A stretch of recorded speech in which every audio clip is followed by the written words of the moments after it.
እግዚአብሔር ፍጹም ፍቅርና ሰላምታ እንደምን አደራችሁ፣ እንደምን አረፈዳችሁ፣ እንደምን ሰነበታችሁ። እስከዚህ ሰዓት በሰላምና በጤና የጠበቀን በሀብት የሳበን በረድኤት ያቀረበን በመግቦት ያልተለየን የቅዱሳን አምላክ የእኛም አምላክ ቅዱስ እግዚአብሔር ክብርና ምስጋና የደረሰው የእናታችን የእመቤታችን የቅድስተ ቅዱሳን የድንግል ማርያም አማላጅነት ከሁላችን ጋር ይሁን። እግዚአብሔር ቢወድና ቢፈቅድ ረድኤተ እግዚአብሔርን አጋዥ በማድረግ በመንፈስ ቅዱስ ምስጢር ገላጭነት የዕለቱን ትምህርት እንመማራለን። የሊቃውንት አምላክ የምስጢር ባለቤት የሁላችን አባት እግዚአብሔር የራቀውን አቅርቦ የረቀቀውን አጉልቶ የጠፋውን አስገኝቶ ከድካማችን አበርትቶ ይልቁንም በዓለማዊ ጠባይና አስተሳሰብ ባዝኖና ባክኖ መረጋጋት ያቃተውን አይምሯችን አረጋግቶ ቅዱስና ሕያው ቃሉን እንዲያስተምረን በድጋሜ ቅዱስና መልካም ፈቃዱ ይሁንልን። የትምህርታችን መነሻ ኃይለ ቃል መዝሙረ ዳዊት መዝሙር 33 ቁጥር 7 ላይ በምናገኘው የእግዚአብሔር ቃል ይሆናል። ይታየን መልአከ እግዚአብሔር አውዶሙ ለእለ ይፈርህዎ ወያድኅኖሙ። የእግዚአብሔር መልአክ በሚፈሩት ሰዎች ዙሪያ ይሰፍራል ያድናቸውማል። መዝሙረ ዳዊት መዝሙር 33 ቁጥር 7 ላይ የምናገኘው የእግዚአብሔር ቃል ነው። በዚህ ኃይለ ቃል መነሻነት አባታችን እግዚአብሔር ቅዱሳን መላእክት እንዴት እንደሚጠብቁን እንዴት እንደሚረዱን በዙሪያችን እንደሚሰፍሩ ያስተምረናል። እንድንማር እግዚአብሔር ይርዳን። ሁላችሁም የእግዚአብሔር መልአክ ወዳጃችሁ የእግዚአብሔር መልአክ ጥሩት። የእግዚአብሔር መልአክ በሚፈሩት ሰዎች ዙሪያ ይሰፍራል ያድናቸውማል። ዛሬ እንደምታውቁት የወዳጃችን የአባታችን የጠባቂያችን የመልአኩ የቅዱስ ገብርኤል ወርሃዊ በዓል ነው። በዚህ ቀን ደግሞ ስንዱ እመቤት ይህ ጎደለሽ የማትባል ኦርቶዶክሳዊት ተዋሕዶ ቤተ ክርስቲያን ነገረ መላእክትን በስፋት የምታስተምርበት ሰዓትና ጊዜ ነው።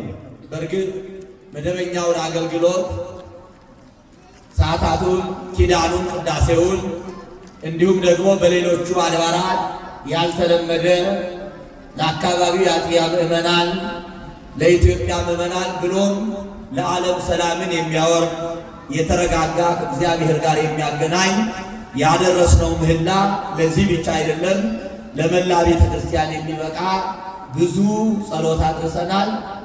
በቤተ ክርስቲያን የአውደ ምሕረት ትምህርት መሰናበቻና መሸኛ እንጂ በስፋት የሚቆይ ትምህርት አይደለም። ስለዚህ ብዙ አናቆያችሁም። ያስቀደሳችሁት ቅዳሴ፣ የሰማችሁት ምህላ አጠቃላይ ምን ማድረግ እንዳለባችሁ እንደ መልእክት ማስተላለፊያ ስለሆነ መደበኛውን ብዙውን አገልግሎት ስትሳተፉ ቆይታችኋል። የመጨረሻውን አገልግሎት ደግሞ ተሳትፎ መሄድ ደግሞ የመጨረሻ የምርቃት መርሃ ግብር የመሰናበቻ መርሃ ግብር ወደ ቤታችሁ በረከት ይዛችሁበት የምትሄዱ መርሃ ግብር ስለሆነ እስከ መርሃ ግብሩ ፍጻሜ በትዕግስት እንድትጠብቁን በፍቅርና በትሕትና እንጠይቃችኋለን። የእግዚአብሔር መልአክ በሚፈሩት ሰዎች ዙሪያ ይሰፍራል። የእግዚአብሔር መልአክ ሁሉንም ይጠብቃል።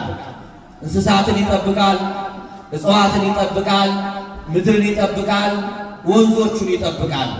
እጽዋትን የሚጠብቀው፣ ምድርን የሚጠብቀው፣ ወንዞቹን የሚጠብቀው፣ ወንዞች በራሳቸው የሚጠቀሙት ጥቅም፣ እጽዋት በራሳቸው የሚጠቀሙት ጥቅም፣ ምድር በራሷ የምትጠቀመው ጥቅም ኑሮ ሳይሆን የእግዚአብሔር መልአክ እኒህን ሁሉ ያለ ጊዜያቸው እንዳይጠፉ የሚጠብቀውና የሚንከባከበው ለሰው ልጆች ጥቅም ነው። ለማን ጥቅም ነው? ለማን ጥቅም ነው? እግዚአብሔር መልአክ እኛን ብቻ ቢጠብቅ፣ እኛን ብቻ ቢንከባከብ፣ እኛን ብቻ ቢመግብ የምንበላው ከሌለ፣ የምንኖርባት ምድር ካልተባረከ፣ እጽዋቶቹ ካልተባረኩ፣ አካባቢው ካልተባረከ የእኛ ሰላም የሚጠበቀው ከአካባቢው ሰላም ከምንኖርባት ምድር ሰላም የተነሳ ስለሆነ አስቀድሞ የእግዚአብሔር መልአክ እኛን ከመጠበቁ አስቀድሞ የምንኖርበትን አካባቢ ይጠብቃል፣ ይባርካል። እጽዋቱን ይባርካል፣ ምድርን ይባርካል። ስለዚህ ቅዱሳን መላእክት የሰው ልጆቹን ከመጠበቃቸው አስቀድሞ አካባቢውን፣ ምድርን፣ እጽዋትን፣ ነፋሳትን ይጠብቃሉ። ነፋሳትን የሚጠብቁ ደመናትን የሚጠብቁ ዝናባትን በየቦታው በምህረት እንዲወርዱ የሚጠብቁ ቅዱሳን መላእክት አሉ። ይህ ሁሉ ቸርነት፣ ይህ ሁሉ ሥራ የተደረገው ግን እግዚአብሔር የሰው ልጅ ከማክበሩ የተነሳ ነው። ስለዚህ ቅዱሳን መላእክት ለእኛ ምቹ ጊዜ፣ ምቹ ቦታ፣ ምቹ ሁኔታ ለመፍጠር በአካባቢው ይሰፍራሉ፣ ይባርካሉ፣ ይጠብቃሉ። ስለዚህ ቅዱሳን መላእክት ረቂቃን ናቸው። አናያቸውም፣ አብረውናሉ፣ ይጠብቁናል። ሲጠብቁን አናያቸውም፣ ይመግቡናል። ባለንበት በሰፈርንበት ቦታ ሁሉ ቅዱሳን መላእክት ይሰፍራሉ። ስለዚህ የእግዚአብሔር መልአክ በሚፈሩት ሰዎች ዙሪያ ይሰፍራል። በማን ዙሪያ? በማን ዙሪያ? በሚፈሩት ሰዎች ዙሪያ ማለት እግዚአብሔርን በሚያመልኩ ቅዱሳን መላእክትን በሚወዱ ቅዱሳንን በሚወዱ ስመ ክርስትና ሀብተ ወልድና ያላቸው የተለየ ጥባቆት አላቸው፣ የተለየ እንክብካቤ አላቸው። ቅድም እንዳልኳቸው እጽዋትን፣ አራዊትን፣ እንስሳትን በምድር ላይ ያሉትን ሁሉ እግዚአብሔር በቅዱሳን መላእክት ያስጠብቃቸዋል። የሰው ልጆች ግን በተለየ ሁኔታ እግዚአብሔርን በሚፈሩ ሰዎች ቅዱሳን መላእክትን፣ ነቢያትን፣ ሐዋርያትን፣ ቅዱሳንን በሚወዱ ሰዎች ዙሪያ ግን ይሰፍራሉ። መጠበቅ ሌላ ነው፣ መስፈር ሌላ ነው። መክበር ማጠር ደግሞ የወዳጅነት ነው። እግዚአብሔርን በሚፈሩ ሰዎች ዙሪያ ምን ይላሉ? መላእክት ይሰፍራሉ። መስፈር ጎረቤትነት ነው፣ ባለቤትነት ነው፣ ጥበቃ ነው፣ ወዳጅነት ነው። አጥር ደጀን መሆን ነው። ሀብተ ወልድና ስመ ክርስትና ያላቸው ክርስቲያኖችን ከሌሎቹ በተለየ ሁኔታ ከበው ሰፍረው ካጠገብ ሁነው አብረው ሁነው ይረዷቸዋል፣ ይጠብቋቸዋል። ስለዚህ እግዚአብሔርን በሚፈሩ ሰዎች ዙሪያ ቅዱስ ገብርኤል አለ፣ ይጠብቃቸዋል፣ በዙሪያቸው ይሰፍራል፣ ያድናቸዋል። ስለዚህ ቅዱሳን መላእክት ረቂቃን ናቸው፣ ኃያላን ናቸው፣ ሰማያውያን ናቸው። ኃይላቸውን የሚያሸንፍ በምድር ላይ ምንም ኃይል የለም። ኃይላቸውን የሰጣቸው እግዚአብሔር ነው። ኃይላቸው በድካም አይለወጥም፣ ድካም የለባቸውም። ቦታ ጊዜ አይገድባቸውም። የትኛውም ቦታ ላይ በቅጽበት ደርሰው ማዳን፣ መጠበቅ፣ መታደግ ይችላሉ። ቅዱሳን መላእክት የትኛውም ቦታ ላይ ኃይላቸው፣ ረድኤታቸው፣ አማላጅነታቸው የትኛውም ቦታ ላይ ስላለ የትኛውም ቦታ ላይ ወደ ውስጥ ወደ ታች ጉድጓድ ውስጥ ገብተው ወደ ላይ በክንፍ በረው የትኛውም ቦታ ላይ ደርሰው ቅዱሳን መላእክት መጠበቅ፣ መታደግ፣ ማዳን፣ መክበር፣ መመገብ ይችላሉ። ሰው የሆነ እንደሆነ መንገድ በሌለበት ቦታ ላይ የእሳት አደጋ ደርሶ እሳት ማጥፋት አይችልም አይደል? መጀመሪያ የእሳት አደጋ ደርሶ እሳቱን ለማጥፋት ምን ያስፈልገዋል? ምን ያስፈልገዋል? መንገድ ያስፈልገዋል፣ መጓጓዣ መኪና ያስፈልገዋል፣ ውሃ ያስፈልገዋል፣ የተለያየ ምክንያት ያስፈልገዋል። ቅዱሳን መላእክት ግን ጉድጓድ ውስጥ የተጣለ ወዳጃቸው ዳንኤልን ለማውጣት ወደ ጉድጓድ ውስጥ ለመግባት ምንም አይነት ምክንያት አያስፈልጋቸውም። እሳቱን የሚያጠፉበት ውሃ ያስፈልጋቸው። ምክንያቱም ቅዱሳን መላእክት ራሳቸው እሳት ናቸው፣ እሳታውያን ናቸው፣ ነበልባል ናቸው። ዘይሬስዮሙ ለመላእክቲሁ መንፈሰ ወለለ ይትረክቦ ነደ እሳት። የሰው ልጆች ለማገልገል የሚፋጠሩ መላእክትን እንደ ነፋስና እንደ እሳት ነፋስ ፈጣን እንደሆነ ቅዱሳን መላእክት ከእሳት ከነፋስ ፈጥነው ባለንበት ቤት በወደቅንበት ጉድጓድ የትኛው ቦታ ላይ ብንሆን የመላእክትን እርዳታ የሚከለክል የሚገድብ ቦታ ስለሌለ ቅዱሳን መላእክት ባለንበት ቦታ ስንጠራቸው ፈጥነው መጥተው ከእግዚአብሔር ታዝዘው ያለንበትን ዙሪያ ያጥራሉ፣ ይከባሉ፣ መከራውን ያረቃሉ። ከዚያ በኋላ ያድናሉ። ሶስት ነገሮቹን ልሰብስብና ስለ መላእክት ትምህርት ልጠቅል ነው። መጀመሪያ የቅዱሳን መላእክት ስራቸው መጠበቅ ነው። ምንድን ነው አልኳችሁ? ማንን ነው የሚጠብቁ? የእግዚአብሔር መልአክ እግዚአብሔርን በሚፈሩ ሰዎች ዙሪያ ምን ይላል? ይሰፍራል።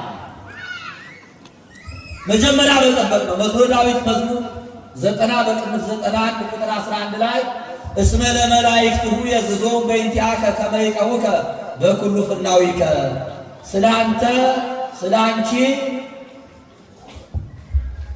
ቅዱሳን መላእክት አንተን ይጠብቁ ዘንድ ስላንተ ያዝዛቸዋል። ቅዱሳን መላእክት እኛን የሚጠብቁን አባታችን ንጉሳችን የፈጠረን እግዚአብሔር አዝዟቸዋል።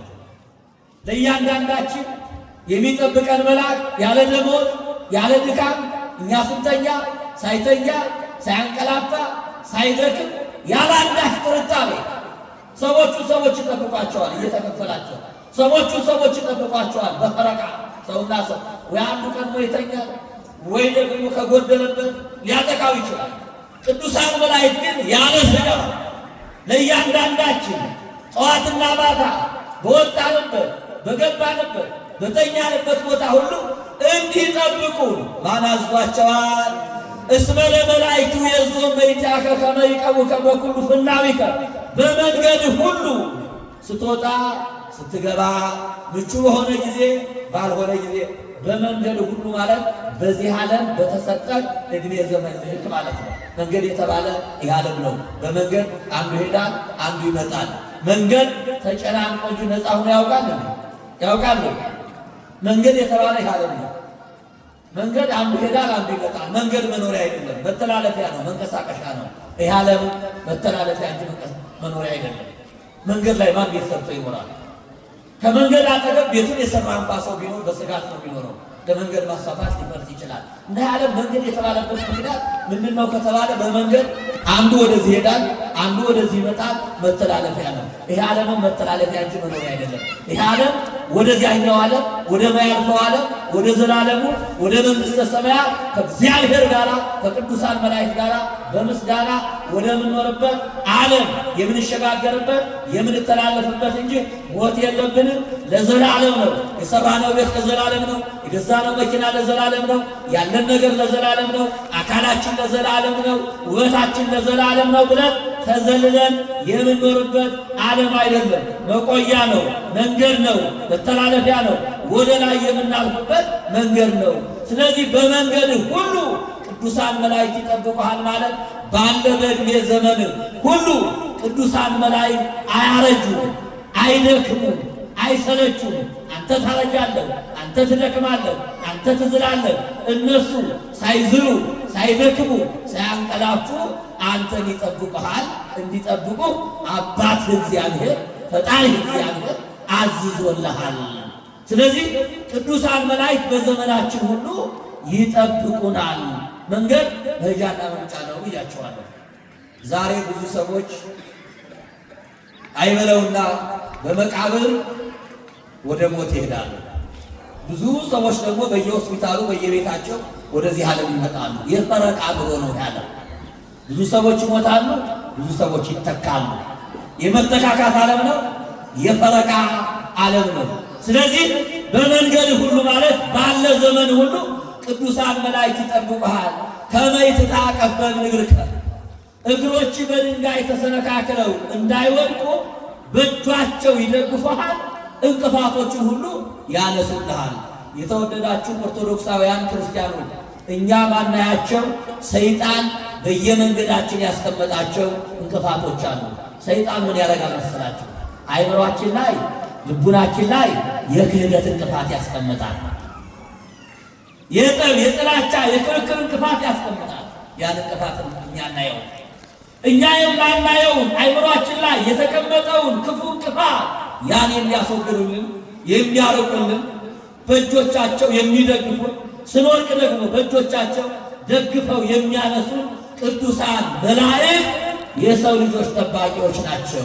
እንዲጠብቁን፣ እንዲንከባከቡ፣ እንዲመግቡ፣ መንገድ እንዲመሩ፣ ከጉድጓድ ስንወድቅ እንዲያነሱን አባታችን እግዚአብሔር ቅዱሳን መላእክትን ለእኛ ጠባቂ አድርጎ አዝዞልናል። ቅዱሳን መላእክትን ጠባቂ ረዳት አድርጎ የሰጠን የአባቶቻችን አምላክ እግዚአብሔር ስሙ ለዘለዓለም የተመሰገነ ይሁን። ስለዚህ ጥበቃ ነው። ቅዱሳን መላእክት እኛን ለመጠበቅ ለመንከባከብ ሁል ጊዜ በየትኛውም ሰዓት ያለ ድካም ተዘጋጅተው ይጠብቁናል። ምዕመናን በቅዱስ ገብርኤል ለመጠበቅ እናንተ ፈቃደኛ ናችሁ? ተዘጋጅታችኋል? በቅዱስ ገብርኤል ለመጠበቅ ምን ያስፈልጋል? የእግዚአብሔር መልአክ ቅዱስ ገብርኤል ምን በለኝ ማለት አለበት። ጠብቀኝ፣ እርዳኝ፣ አትታደገኝ። በእግዚአብሔር መልአክ ጥበቃ ውስጥ ሁልጊዜ ለመሆን ማንን መፍራት ይጠበቃል? እግዚአብሔርን መፍራት። እግዚአብሔርን በሚፈሩ ሰዎች ዙሪያ ምን ይላል? የእግዚአብሔር መልአክ ይጠብቃል ማለት ነው፣ ይንከባከባል ማለት ነው። እግዚአብሔርን በሚያመልኩ ስለዚህ የእግዚአብሔር መልአክ የሚጠብቀን እግዚአብሔርን ማምለክ፣ መውደድ፣ መፍራት፣ የሚገባውን ማድረግ። ያን ጊዜ እግዚአብሔር መልአክ እግዚአብሔር ወዳጆች ስንሆን ይጠብቀናል፣ ይረዳናል። ስለዚህ የመላእክት ጥበቃ ያለ ገደብ ያለ ረፍት 24 ሰዓት ለእኛ ለክርስቲያኖች የተሰጠን ጥበቃ ነው። ስለዚህ ቅዱሳን መላእክት ጠባቆቻችን፣ አገልጋዮቻችን፣ ረዳቶቻችን በሚደርስብን ነገር ሁሉ እነሱ እንደሚጠብቁን ማመን አለብን። እግዚአብሔር አምላክ አዳምና ሔዋንን ከፈጠራቸው በኋላ ያስጠበቃቸው በቅዱሳን መላእክት ነው። እናቶች ልጅ ወልደው ለአያት ለሞግዚት እንደሚወዱት ጠብቅ ብለው እንደሚሰጡ ሁሉ እግዚአብሔር አምላክ አዳምና ሔዋንን ከፈጠራቸው በኋላ አክብሮ በገነት አስቀምጦ ቅዱሳን መላእክት እንዲጠብቋቸው፣ እንዲመግቧቸው፣ እንዲንከባከቧቸው ከመላእክት ጋር አንድ አድርጎ አብረው ሆነው በአንድ ቦታ ሆነው እንዲጠብቋቸው አዟል። የሰው ልጅ ግን ከመጠበቅ የታዘዘውን ከመጠበቅ እምቢ ብሎ ከቅዱሳን መላእክት ከተለየ በኋላ ከእግዚአብሔር አባትነት ከቅዱሳን መላእክት ጥበቃ ከተለየ በኋላ የደረሰበትን ነገር ቆጥረን መጨረስ አንችልም። አሁን በዓለም ላይ እየደረሰ ያለው አደጋ፣ መከራ፣ ረሃብ፣ ስደት፣ ጦርነት፣ አለመግባባት የሰው ልጅ ከእግዚአብሔር አባትነት ከገነት መኖሪያነት ከቅዱሳን መላእክት ጥበቃነት በራሴ መኖር እችላለሁ፣ የእግዚአብሔር አባትነት የቅዱሳን መላእክት ጥበቃ የገነት ቦታ አያስፈልገኝም፣ ራሴን እችላለሁ ብሎ የረባ ነገር ሰርቆ እንኳን ቢወጣ ቅጠል ሰርቆ ከገነት ከተባረረ በኋላ መኖሪያው ምድረ ፋይ፣ ኑሮው ሐዘን፣ ልቅሶ፣ የመከራ ሰው፣ የፍዳ ሰው ተብሎ በዚህ ምድር ላይ ፍዳን፣ መከራን፣ ሐዘንን፣ አለመረጋጋትን፣ ስጋትን፣ ረሃብን፣ ጦርነትን፣ ችግርን፣ ሞትን ያመጣው የሰው ልጅ ከመላእክት ጥበቃ ከእግዚአብሔር አባትነት ከገነት ቦታ ከወጣ በኋላ ነው። በኋላ ግን እግዚአብሔር ራሱ ወርዶ ተወልዶ ራሱን እኛን ከራሱ ጋር አስታርቆ ከቅዱሳን መላእክት ጋር አስታርቆ ክብራችን መልሶ ወደ ገነት ቦታችን መልሶ አክብሮናል። ከመላእክት ጋር ከገነት ከተለያየን በኋላ በቤተልሔም ንጉሡ መድኃኒታችን ክርስቶስ ራሱ ሲወለድ ተቋርጦ የነበረው የመላእክትና የሰው ግንኙነት በክርስቶስ መወለድ በቤተልሔም ከተማ አብረው አመስግነዋል። አብሮነታቸው አንድነታቸው ቀጥለዋል። የሰው ልጅ ክብሩ ሲመለስልን እግዚአብሔር ሲታረቀው መላእክት ካጠገቡ ሆነው አብረው አመስግነዋል። ወደ ቀደመ ክብሩ ወደ ቀደመ ጥባቆታቸው እንክብካቤያቸው ተመልሰዋል። ስለዚህ ቅዱሳን መላእክት እኛን የሚጠብቁንና የሚያገለግሉ እኛ ለእግዚአብሔር ስንታዘዝና ስናገለግል ነው። ስለዚህ በዚህ ምድር ላይ ሕይወታችን የተስተካከለ የተመቻቸ የራቀው የሚቀርበው ሕይወታችን ጤናማ የሚሆነው የቅዱሳን መላእክት ጥበቃ ሁሉ ጊዜ ከእኛ ጋር ሲሆን ነው። የቅዱሳን መላእክት ጥበቃ የእግዚአብሔር መልአክ በእኛ ዙሪያ ካልከበበ ጠላት ይከበናል። ክርስቲያኖች የእግዚአብሔር መልአክ እግዚአብሔርን በሚፈሩ ሰዎች ዙሪያ እንደሚከብ ሁሉ እግዚአብሔርን በሚጠሩ ሰዎች ዙሪያ፣ እግዚአብሔርን በማያመልኩ ሰዎች ዙሪያ፣ ለእግዚአብሔር በማይታዘዙ ሰዎች ዙሪያ ሰይጣን ሰራዊትን ይዞ ይሰፍራል። ሰይጣን መከራ ይዞ ይሰፍራል። ሰይጣን ሞት ይዞ ይሰፍራል። አሁን በዓለም ላይ ሰይጣን የሰፈረው፣ በዓለም ላይ ሰይጣን እያዘመተ ያለው፣ በዓለም ላይ ሰይጣን የሰው ልጆቹን እያጠቃ ያለው የሰው ልጆች እግዚአብሔርን ከመውደድ እግዚአብሔርን ከማምለክ ሲወጡ የእግዚአብሔር ቅዱሳን መላእክት ደግሞ በሰው ልጆች ዙሪያ ከመስበር ከመጠበቅ ሲወጡ የሰው ልጅ ከዚህ ይወጣል። የተወደዳችሁ ክርስቲያኑ የእኛ ኑሯችን ከፍ ስንል መላእክትን እንመስላለን፣ ዝቅ ስንል ደግሞ እንስሳትን። እንዲህ ተብሎ ነው የተጻፈው። ሰው ክቡር ነበረ እንደ እንስሳ ሆነ ተብሎ ከእንስሳት ጋር ተነጻጽሯል። ከክብራችን ስንወርድ ዝቅ ስንል ከእግዚአብሔር ትእዛዝ ስንወጣ እንደ እንስሳ እንሆናለን። እንስሳ ነው፣ ይታረዳል፣ እንደፈለገ ይሆናል፣ ለሰዎቹ ጥቅም ይሆናል፣ ራሱ አይጠቀምም። ከፍ ስንል ደግሞ ሰዎቹ ሙተው ከተነሱ በኋላ እንደ መላእክት ይሆናሉ፣ የማይታመሙ ይሆናሉ፣ የማይሞቱ ይሆናሉ፣ የዘላለም ይሆናሉ፣ አመስጋኝ ይሆናሉ፣ ችግር የማይበግራቸው ይሆናሉ። ሙተን ከተነሳን በኋላ ቅዱስ ገብርኤልን ነው የምንመስለው። አመስጋኝ ብቻ ነው የምንሆነው። በሽታ የሚያጠቃ ነው የምንሆነው። በጥቃቅን ነገሮች የማንጠቃ አሸናፊዎች ሆነን ከአሸናፊ እግዚአብሔር ጋር ለዘላለም እያመሰገን በሰማይ ቤታችን እንኖራለን። ስለዚህ ቅዱሳን መላእክት የእኛ ጠባቂዎቻችን ናቸው። ሁለተኛ በአካባቢያችን ይሰፍራሉ። መስፈር መክተም ማለት አጥረው እኛን መጠበቅ ነው። ሊቃውንቱ በጸሎታቸው እንዲህ ይላሉ፣ ሕዝበከ በኃይለ መላእክቲከ፣ ሕዝቦችህን በመላእክት ጥበቃ እርዳታ፣ በመላእክት ጸሎት ምልጃ ሰይፍ ሕዝብህን እጠርግ። አጥር ያለበት ቦታ ላይ ማንም ይገባል? ማንም ይገባል? አጥር የመላእክት አጥር ለእኛ የሚያስፈልገው ለምንድን ነው? የሰይጣን ሐሳብ፣ የሰይጣን አሰራር፣ የሰይጣን ክፋት ወደኛ እንዳይገባ። የገነትን አጥር ጥሶ ሰይጣን ሲገባ እኮ በሰዎች ላይ ያደረሰውን አይተናል። ስለዚህ ልቡናችን የታጠረ የተከተመ ከሆነ አንድ በታጠረ ቦታ ላይ ሌባ መግባት እንደማይችል፣ በውስጥ ያሉ ነገሮችን ሰርቆ መውሰድ እንዳይችል ሕዝቦችን፣ አማኞችን፣ ክርስቲያኖችን በመላእክት ጸሎት እጠራቸው፣ ክበባቸው፣ ጠብቃቸው። ስለዚህ ቅዱሳን መላእክት በዙሪያችን ከበው እኛን የሚጠብቁት ጠላታችን ሰይጣን እንዳያጠቃ፣ አደጋ እንዳይጥልብን፣ አይምሯችን እንዳያበላቸው፣ ሰውነታችን እንዳያበላቸው በቅዱሳን መላእክት አጥሮ እግዚአብሔር ይጠብቀናል። ስለዚህ የእግዚአብሔር መልአክ በሚፈሩት ሰዎች ዙሪያ ይሰፍራል ማለት አጥር ሆኖ ይጠብቃቸዋል። እንዳጥር እንደ ቅጥር ሆኖ ከጠላት ከሰይጣን እኛ ከማናውቃቸው ከተለያዩ ነገሮች ሁሉ የማን መልአክ ይጠብቀናል? የእግዚአብሔር መልአክ ከእግዚአብሔር ታዝዞ ይጠብቀናል። ሶስተኛው ያድናቸውማል ይላል።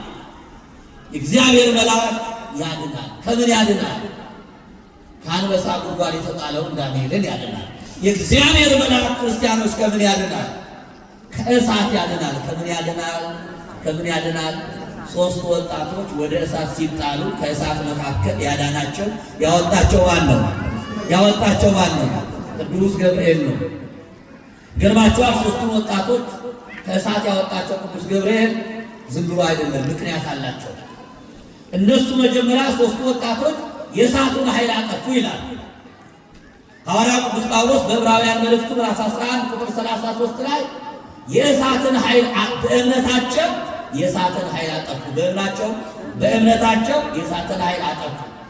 እሳቱን አጠፉ አላለም። የእሳትን ኃይል አጠፉ ማለት እሳቱ አለ፣ ይነዳል። ወደ እሳቱ ገቡ። እሳቱ ግን እየነደደ ኃይሉ በእነሱ ቁጥጥር ውስጥ ስለሆነ ማጥፋት አልቻለም። እሳትን ማጥፋትና ብዙ ሰው እኮ እሳትንማ ብዙ ሰው ያጠፋል። የእሳት አደጋ እሳት ያጠፋል። እኛ ራሳችን በቅጠል እሳት ማጥፋት እንችላለን። በውሃ እሳት ማጥፋት እንችላለን። በአፈር ውሃ ማጥፋት፣ በአፈር እሳቱን ማጥፋት እንችላለን። አንችልም እንዴ? ግን የእሳቱን ምን አጠፉ? የእሳቱን ኃይል አጠፉ። በምን አጠፉ? በእንጨት፣ በውሃ ብታውታል፣ በነፋስ፣ በተለያየ መንገድ ያለምንም ነገር በእምነታቸው ወደ እሳቱ ገቡ። እነሱ ሲገቡ እሳቱ ቀዘቀዘ። እነሱን ማቃጠል አልቻለም። በእምነታቸው በእምነታቸው የእሳትን ኃይል አጠፉ ማለት መጀመሪያ እነሱ ሶስት ነገሮችን ሰርተዋል ባቢሎን ላይ። መጀመሪያ በውስጣቸው የሚንቀለቀል የምኞት እሳት፣ የኃጢአት እሳት፣ የክህደት እሳት አጠፉ ከወዳቸው ከውስጣቸው። ሶስቱ ወጣቶች በመጀመሪያ ሰው ሁሉ ተሰብስቦ ሲበላ እነሱ አንበላም አሉ። በባቢሎን የነደደው እሳት ሶስቱ ወጣቶች ያላቃጠላቸው ለምንድን ነው ካላችሁ፣ እነሱ ስላልበሉ ነው ያልበላቸው። እኛን በሽታ ሁሉ ጥርቅም አርጎ የሚበላ ለምንድን ነው ካላችሁ፣ ያገኘነው ስለምንበላ ነው፣ ስለማንጾም ነው፣ ስለማንጸልይ ነው። እኛን የሚበላ ሌላው ያነደደው እሳት አይደለም፣ እኛ ራሳችን የምናቀጣጥለው እሳት ነው የሚበላን አይደለም። በሰማይ የሚያቃጥለን ራሳችን ከዚህ የምናነደው እሳት ነው። ወይፈድ የሆነ ሁሉ በከመ ምግባሩ፣ ለእያንዳንዱ እንደየስራው ይከፍለዋል። እዚህ የሰራነው ሴራ፣ የሰራነው ክፋት፣ ያነደድነው እሳት ራሳችን ያቃጥለናል። ስለዚህ ሶስቱ ወጣቶች እሳቱ ያላቃጠላቸው መጀመሪያ በውስጣቸው የምግብ ፍላጎት፣ የስልጣን ፍላጎት፣ የኃጢአት ፍላጎት አጠፉት። ከዚያ በኋላ እሳቱ ጠፋ። እነሱ ያልበሉትን እንዴት መብላት ይችላል? እነሱ ስላልበሉ ስለበሉ እሳቱ እነሱ መብላት አልቻለም፣ አጠፉ። ሁለተኛ ባቢሎን ምድር ላይ ጣዖት፣ ትልቅ ጣዖት ቆሞ ነበረ። ያን ጣዖት አጠፉ። በሶስተኛ ደረጃ እሳቱን አጠፉ። እሳቱን ካጠፉት በኋላ ምን አደረጉ መሰላችሁ? እሳት ማጥፋትና ቀላል ነው። የእሳቱን ምድጃ፣ እሳት የነደደበትን ምድጃ ቤተ መቅደስ አደረጉትና ቅኔ ተቀኙበት። ይባረኩ በኩሉ ግብረ እዚህ ለእግዚአብሔር። በሌላ አነጋገር ምን ማለት መሰላችሁ? ሶስት ወጣቶች እሳቱን ካጠፉ በኋላ እሳቱን ራሱ ዘማሪ ያደረጉት። ይባረኩ በእሳቱ ላይ ለእግዚአብሔር ይላል። እሳቱና ነበልባሉ ማንን ያመሰግናሉ? ማንን ያመሰግናሉ? አንተ ዘማሪ ሰራተኛ ዘማሪ ትሆናለህ። አንተ የተባለ ስትሆን በዙሪያ ያለው በድርጅት ውስጥ ያለው ጸሎተኛ ሰላም ይሆናል። አያችሁ፣ እሳት የነደደበትን ከተማ፣ ጣዖት የቆመበትን ከተማ፣ ጦርነት የታወጀበትን ከተማ ሶስቱ ወጣቶች ገቡና እሳቱን አጠፉ፣ ጣዖቱን አጠፉ፣ እራሱ ንጉሱን ዘማሪ ያደረጉ። አሳስሮ ወደ እሳት የጣላቸውን ንጉሱን ይባርክ፣ እሱ ራሱ አመሰገነ። እነ ሊቀ ጠበብት የኔታ ተድላ ክስተት በሚባለው ላይ መንግስቱ ዘለዓለም ወምኩና ምን ለትውልድ ትውልድ በጣም በተለይ በኔታ ዜማ በመቋሚያ በጸናጽል በዝማሜ ሲባል እጅግ የሚማርከው ዜማ የሱ ጸሎት ነው፣ የንጉሱ ጸሎት ነው። ካመነ በኋላ የጸለየው ነው። ስለዚህ ሶስቱ ወጣቶች አይታችሁ ከሆነ የሶስቱ ወጣቶች መዝሙር እሳት ያጠፋ መዝሙር፣ እሳቱን ዘማሪ ያደረገ መዝሙር፣ እጽዋት ሁሉ ሰማይ ምድር ፍጥረታት ሁሉ እንደሚያመሰግኑ ተገልጦላቸው የደረሱት መዝሙር። እነዚህ ሶስቱ ወጣቶች ራሳቸው ሃይማኖታቸውን ጠብቀዋል፣ ይገባቸውን አድርገዋል። ቅዱስ ገብርኤል ይህን ሲያደርጉ መጥቶ እሳቱን አጥፍቶ አድኗቸዋል። ስለዚህ ቅዱስ ገብርኤል ያድናል ስንል ከምን ያድናል? ከነደደ እሳት ያድናል። አንድ ታሪክ ልጨምርና ትምህርቴን ላጠቃለሁ። ሁለተኛ ነገሥት ምዕራፍ 6 ቁጥር 8 ላይ ሶርያውያንና እስራኤላውያን በጠላትነት ይተያዩ ነበር። እንደዛሬ ዓለም አረጀች መሰል ጃፍ እያበቀለች ነው። ጦርነት የማይሰማበት ወሬ የለም። አምላካችን እግዚአብሔር በእርግጥ በመጽሐፍ ቅዱስ የጦርነት ወሬ ትሰሙ ዘንድ አላችሁ፣ የማቴዎስ ወንጌል ምዕራፍ 24 ቁጥር 5 ላይ ያለው ኃይለ ቃል ከዕለተ ምጽአት ምልክቶች አንዱ የጦርነት ወሬ ትሰሙ ዘንድ ምን ይላል? ትሰሙ ዘንድ አላችሁ ይላል። እኛ ከመስማት አልፈን አሁን መስማትና ሩቅ እኮ ነው አይደል? ከመስማት አልፈን ዓለም ወደ ተግባር ገብቷል። አሁን ከመስማት አልፎ ወደ ሌላ ገብቷል። እግዚአብሔር አምላክ በዓለም ላይ የሰላም ወሬ እንድንሰማ እግዚአብሔር ይርዳል። ስለዚህ እስራኤላውያንና ሶርያውያን በክፉ ይፈላለጉ ስለነበረ የሶርያ ሰዎች እስራኤልን ለማጥቃት ተደብቀው አንድ ቦታ ላይ በሰፈሩበት ሰዓት እስራኤልን በጸሎት የሚያግዝ ኤልሳ የሚባል ደግ ነቢይ ነበረ። ወደ እስራኤል ንጉሥ እንዲህ ብሎ ላከበት፣ ሶርያውያን ሊያጠፋችሁ ተደብቀው እየጠበቁ ስለሆነ ራሳችሁን ጠብቁ፣ ራሳችሁን አድኑ ብሎ ኤልሳ ቤቱ ውስጥ ቁጭ ብሎ ሌሎች የሶርያ አደጋጣዮች የሚያደርጉትን ክፋት አውቆ ለእስራኤሉ ንጉሥ ነገረ። የእስራኤሉ ንጉሥም ከአንድ ጊዜ ከሁለት ጊዜ ዳነ። ከዳነ በኋላ የሶርያው ንጉሥ እንዲህ አለ፣ ተደብቀን ማንም ሳይኖር የመከርነውን ምስጢራችን የሚያወጣ ከዚህ ከመካከላችን ሰው አለ፣ ተፈልጎ ተገኝቶ መገደል አለበት አለ። ከመካከላቸው አንዱ ተነሳና ንጉሥ ሆይ እንዳትሳሳት፣ ከእኛ መካከል ወሬ የነገረ ሰው የለም፣ ምስጢር ያወጣ ሰው የለም። ይልቁንም ኤልሳዕ የሚባል ነቢይ በእስራኤል በሰማርያ ከተማ አለ። እኛ ተደብቀን ቤት ዘግተን ማንም እንዳይሰማን ብለን የመከርነውን በልባችን ያሰብነውን የሚያውቅ ልብ አውቃ ነቢይ አለ። አያችሁ የቅዱሳን ጸሎታቸው፣ ለቅዱሳን እግዚአብሔር የሰጠው ጸጋ። ቤት ውስጥ ቁጭ ብሎ እየጸለየ እነሱ የሚያደርጉትን ያውቃል። እሱ ነው ለንጉሡ እየሄደ ይነግረዋል። የት ነው መኖሪያው? ዮታይን ይባላል። ሂዱና አይታችሁት ነው። ጦር አዝምቼ እሱን አስገድለዋለሁ አለና በፈረስ በሰረገላ ኤልሳዕ ከሚኖርበት አካባቢ ሰራዊት አዘመተ። የሶርያ ሰራዊት አደጋ ለመጣል ኤልሳዕን ለመግደል በፈረስ በሰረገላ ሆነው የኤልሳዕን ቤት መጥተው ከበቡ። ኤልሳዕ ይጸልያል። ኤልሳዕ ብረት መሳሪያ የለውም፣ ጦር የለውም፣ ኃይል የለውም። ብቻውን የሚኖር ነው። አብሮት የሚኖር ጊያዝ የሚባል አንድ ደካማ ደቀ መዝሙር አለ። ያውን በጸሎቱ የሚያግዝ ነው። ደካማ የሚያደክም ደቀ መዝሙር ነው። ጠዋት ጊያዝ የሚባለው ደቀ መዝሙር ሲወጣ የጸሎተኛው፣ የባሕታዊው፣ የመናኙ፣ የደካማው ኤልሳዕ ጠማማ ጎጆ በሰራዊት ተከባለች። ሰይጣን በሰራዊት አስከብቧታል። ያን ጊዜ ኤልሳዕ ይጸልያል። ደቀ መዝሙሩ ፈራና እያለቀሰ እያዘነ ወዮልን ዛሬ አበቃለን፣ ይችን ምድር ተሰናበተ። አባቴ ኤልሳዕ የሶርያ ሰራዊት ከቦናል፣ ብረት የለበሱ የሶርያ ሰራዊቶች ከበውናል። ዛሬ ከሞት ማምለጥ አንችልም፣ እንሞታለን አለው። ልጄ ሆይ አይዞህ በርታ ጽና አለው። ለካ ለሶርያው ለጊያዝ የሚታዩት ብረት የለበሱ ሰራዊት፣ የሚደክሙ ሰራዊት የሶርያ ሰራዊት ናቸው። ለጸሎተኛው፣ ለባሕታዊው፣ ለአማኙ፣ ለመናኙ ለኤልሳዕ ደግሞ ቅዱሳን መላእክት በእጆቻቸው ሰይፍ ይዘው ዙሪያውን ከበው ሲጠብቁት፣ ከእግዚአብሔር መልአክ ታዘው ሲጠብቁት ያያል። በኋላ ኤልሳዕ መላእክትን እያየ ከመላእክት ጋር እያመሰገነ እየዘመረ እየተደሰተ አደጋ ጣዮች አይታዩትም። ምክንያቱም ከሶርያ ሰራዊት የቅዱሳን መላእክት ይበልጣሉ። የቅዱሳን መላእክት ኃይል ይበልጣል። የሶርያ ሰራዊት ኃይል በሰው ኃይል ሊጠቃ ይችላል። የሰው ኃይል ሊያሸንፋቸው የሚችሉ የእግዚአብሔርን ኃይል የያዙ ቅዱሳን ሰራዊተ መላእክት ኃያላን ከበውት እያየ ያመሰግናል።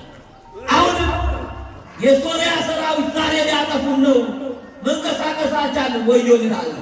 ኤልሳዕ ጸሎት ጸለየ። እግዚአብሔር ሆይ የብላቴናውን ዓይን ግለጥ። የማንን ዓይን ግለጥ?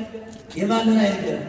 የቅዱሳን መላእክት እርዳታ፣ የእግዚአብሔር እርዳታ፣ የቤተ ክርስቲያን ምስጢር ክብር ለእኛ የተሰጠው በዓለም ላይ ሰዎች ከሚዝቱብን፣ ከሚዘምቱብን፣ ከሚያደርጉብን፣ በሰው ሰራሽ ከሚያስፈራሩን ለዘላለም በማይሻር ኃይላቸው የሚጠብቁን መላእክት ኃይላቸውን ይግለጥልን፣ ኃይላቸውን ይግለጥልን። እኛ የሌሎቹ የዓለማት እኮ ነው አጠቃላይ ዓለምን የሚያጠፉበት መሳሪያ የሰሩ የእነሱ ኃይል ነው የሚታየን አይደል? ስለ እነሱ ነው የምናወራ። ማንም ግን የማይነሳቸው ቅዱሳን መላእክት ስለ እነሱ ክብር፣ ስለ እነሱ ኃይል፣ ስለ እነሱ እርዳታ እናቀበ ከዚህ በላይ እኮ ነው። እባክህ ግለጥለት አለ። ዓይኑን ገለጠለት። ዓይኑን ሲያበራ ቅዱሳን መላእክት ኤልሳዕን ከበው ሰይፍ ይዘው ሲጸልዩ አየ። ተመስገን አለ። ከዚህ በኋላ ሌላ ጸሎት ጸለየ። የደቀ መዝሙሩን የጊያዝን ዓይን ከገለጠ በኋላ እግዚአብሔር አምላክ ሆይ አለው፣ የሶርያ ሰራዊት ዓይናቸውን ለጥቂት ደቂቃ ማየት እንዳይችሉ አድርግ ብሎ ጸለየ። ወዲያውኑ እግዚአብሔር የሶርያን ሰራዊት ዓይኖቻቸውን ያዘ።